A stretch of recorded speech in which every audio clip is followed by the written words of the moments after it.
নমস্কার, নিউজ নয়ের পর্দায় আপনাদের সকলকে স্বাগত। আমি সুমি রয়েছে আপনাদের সাথে। চলে যাব বিস্তারিত খবরে। গত 30 এপ্রিল স্নাতক এবং অস্নাতক পর্যায়ে 228 জন স্কুল শিক্ষকের হাতে নিয়োগপত্র তুলে দিয়েছেন মুখ্যমন্ত্রী ডক্টর মানিক সাহা। এদের মধ্যে 66 জন অস্নাতক শিক্ষক এবং 162 জন হচ্ছেন স্নাতক শিক্ষক। শিক্ষা দপ্তরের অন্তর্গত সদ্য অফার প্রাপক ইউজিটি এবং জিটি শিক্ষকদের অফার জমা কাগজপত্র চেকিং করা হয় বৃহস্পতিবার। রাজধানীর শিশুবিহার উচ্চতর মাধ্যমিক বিদ্যালয়ে অনুষ্ঠিত হয় এই প্রক্রিয়াটি। কাগজপত্র যাচাই করে অ্যাপয়েন্টমেন্টও এদিন প্রদান করা হয় বলে জানিয়েছেন শিক্ষা দপ্তরের যুগ্ম অধিকর্তা হর্ষিতা বিশ্বাস।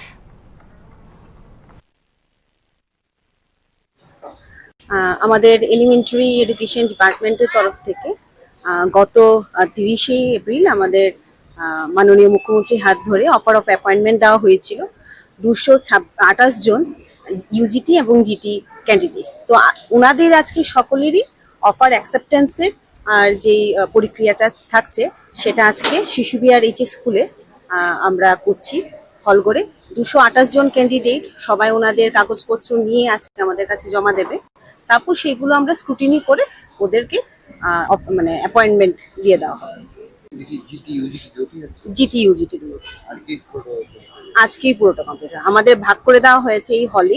2টো রো আমরা রেখেছি টোটাল ইউজিটির জন্য, আর বাকি 5টা রো আমরা রেখেছি জিটিদের জন্য।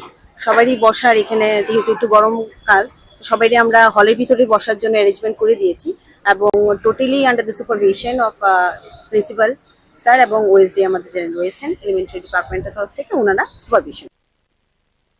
বিদ্যুৎ দপ্তরের বিভিন্ন ব্যর্থতা তুলে ধরে অবিলম্বে সে সকল ব্যর্থতা দূর করার লক্ষ্যে ত্রিপুরা ইলেকট্রিসিটি কর্পোরেশন লিমিটেডের সদর দপ্তরের সামনে বিক্ষোভ প্রদর্শন করে ত্রিপুরা ইলেকট্রিসিটি কনজিউমার্স অ্যাসোসিয়েশন। পরবর্তীতে তাদের দাবিগুলোর সমর্থনে নিগমের এমডির কাছে ডেপুটেশন প্রদান করে তারা টিওডি ট্যারিফ সহ স্মার্ট মিটার লাগানো বন্ধ করতে হবে, কর্পোরেশনের যে সমস্ত কাজ আউটসোর্সিং করা হয়েছে এবং যে সমস্ত ডিভিশন সাব ডিভিশন বেসরকারি সংস্থার হাতে আছে সেগুলো কর্পোরেশনের হাতে ফিরিয়ে আনতে হবে। কর্পোরেশনকে প্রয়োজনীয় সংখ্যক স্থায়ী মিটার রিডার লাইনম্যান নিয়োগ করতে হবে। Minimum charge, fixed charge, service charge, duty charge সহ বিভিন্ন বাড়তি চার্জ নেওয়া বন্ধ করতে হবে বলে জানিয়েছে অ্যাসোসিয়েশন। পুরানো পরিবাহী লাইনের দ্রুত সংস্কার করতে হবে, পুরনো ট্রান্সমিটারগুলো পরিবর্তন করতে হবে, লোডশেডিং, লো ভোল্টেজ, বিনা সতর্কতায় সরবরাহ বন্ধ, এইসব সমস্যা দূর করতে হবে বলেও দাবিতে উল্লেখ করে অ্যাসোসিয়েশন। বিদ্যুৎ মন্ত্রী বলেছেন মাত্র 41% বিদ্যুৎ বিল কালেকশন হয়, কিন্তু উনি খোলাসা করে বলেননি যে 59% কীভাবে বাকি থাকে।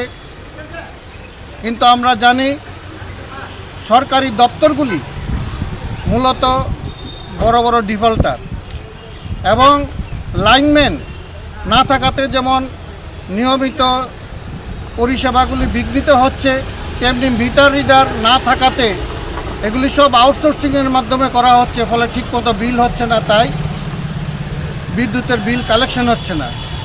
2 বছর আগে যখন এখানে হেয়ারিং হয় তখনও কিন্তু বিদ্যুৎ দপ্তর দাবি করেনি যে আমরা এই 41% মাত্র গ্রাহকদের কাছ থেকে বিদ্যুৎ কালেকশন করছি। তাহলে এটা সম্পূর্ণ ডিপার্টমেন্টের ব্যর্থতা সাধারণ গ্রাহকদের কাছে তুলে দিয়ে। তার পিছনে মূল বিষয় হচ্ছে তারা সম্পূর্ণ বিদ্যুৎ টিএসইসিএলকে যে বিদ্যুৎ ডিস্ট্রিবিউশন সেটাকে সম্পূর্ণভাবে বেসরকারি মালিকের হাতে তুলে দেওয়ার একটা পরিকল্পনা নিয়ে এগুচ্ছে।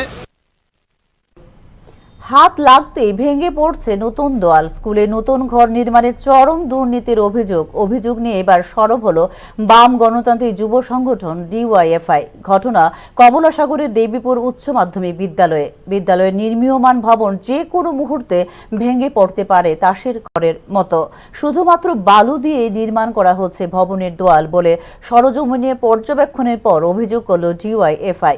গুণগত মান সম্পন্ন নির্মাণ কাজ না হলে তা বন্ধ রেখে বৃহত্তর আন্দোলন গড়ে তোলা হবে বলে জানিয়েছে ডিওয়াইএফআই নেতৃত্ব।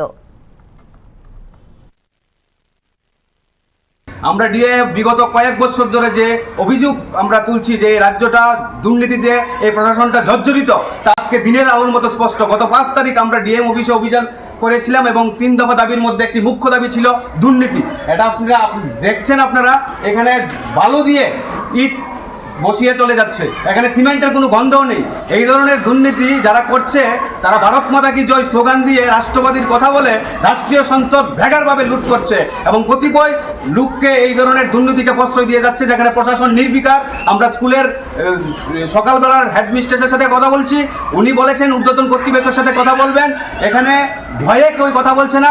আমরা ডিএফ কমলাসাগর অঞ্চল কমিটি আজকে সকালবেলার সমাগত হয়েছি, যতক্ষণ না পর্যন্ত এর সৎ বিচার হবে ততক্ষণ পর্যন্ত আমরা আন্দোলন চালিয়ে যাব এবং বৃহত্তর আন্দোলন করবো। এই কাজ করতে আমরা দেব না। 82 মাইল প্রাথমিক স্বাস্থ্য কেন্দ্রে নেই পর্যাপ্ত চিকিৎসক, তার মধ্যে স্বাস্থ্য পরিষেবার মান তলানিতে গিয়ে ঠেকেছে। এরই মধ্যে একজন চিকিৎসক অন্যত্র বদলি করা হয়েছে। এরই প্রতিবাদে পথ অবরোধে সামিল হয়েছেন এলাকাবাসী। অবরোধের জেরে স্তব্ধ হয়ে পড়ে যান চলাচল, তাতে যাত্রীরা চরম দুর্ভোগের শিকার হয়েছেন। খবর পেয়ে ঘটনাস্থলে ছুটে গিয়েছে বিশাল পুলিশ বাহিনী। এলাকাবাসীদের অভিযোগ, 82 মাইল প্রাথমিক স্বাস্থ্য কেন্দ্রে চিকিৎসা পরিষেবার বেহাল দশা। ওই স্বাস্থ্য কেন্দ্রে একজন চিকিৎসক রয়েছে, ডক্টর আকাশ ভৌমিক। তাকেও বদলির বিজ্ঞপ্তি জারি করা হয়। তিনি দীর্ঘদিন ধরে এই স্বাস্থ্য কেন্দ্রে পরিষেবা প্রদান করে আসছেন। এর ফলে এলাকাবাসীরা স্বাস্থ্য পরিষেবা পাচ্ছে না। স্থানীয়দের দাবি, এদিকে ঘটনার খবর পেয়ে ঘটনাস্থলে ছুটে যায় পুলিশ বাহিনী। অবরোধকারীদের সাথে কথা বলেন এই বিষয়ে ব্যবস্থা গ্রহণ করার আশ্বাসের পরে প্রত্যাহার করা হয় অবরোধ। বিগত 2 মাসের মধ্যে ডাক্তার আকাশ ভৌমিককে 82 মাইল হাসপাতাল থেকে 3 থেকে 4 বার অন্যত্র স্থানান্তরিত করা হয়েছে। 82 মাইল হাসপাতালে আপনার এদিকে নেপালটিলা থেকে ধরে, বেতচড়া থেকে ধরে, এদিকে আপনার এই মাছলি থেকে ধরে গোটা এলাকা এই 82 মাইল হসপিটাল টোটালটা কাভার দেয়।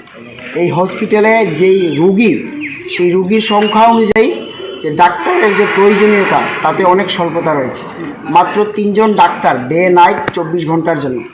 তার মধ্যে 2 দিন পর পর একজন ডাক্তারকে যদি মাসে 2 মাসের মধ্যে 3 থেকে 4 বার ট্রান্সফার দেওয়া হয়, এতে ডাক্তার তো ছেড়ে দিন, আমাদের এলাকার যে রুগী, আমাদের এলাকার যে মানুষ অনেক অস্বস্তি, অনেক ভোগান্তিতে ভুগছে। ডাক্তার আকাশ ভৌমিক আমাদের এলাকার, উনি খবর নিয়ে দেখতে পারেন, উনি যখন থেকেই 82 মাইলে এসেছেন তখন থেকেই বিভিন্নভাবে এলাকার যারা গরিব মানুষ, যারা দুস্থ মানুষ, তাদেরকে বিনা পয়সায় বহু চিকিৎসা উনি দিয়েছেন। এখনকার মতো সংবাদ এই পর্যন্তই। পরবর্তী সংবাদ দেখতে চোখ রাখুন নিউজ নাও এর পর্দায়। নমস্কার।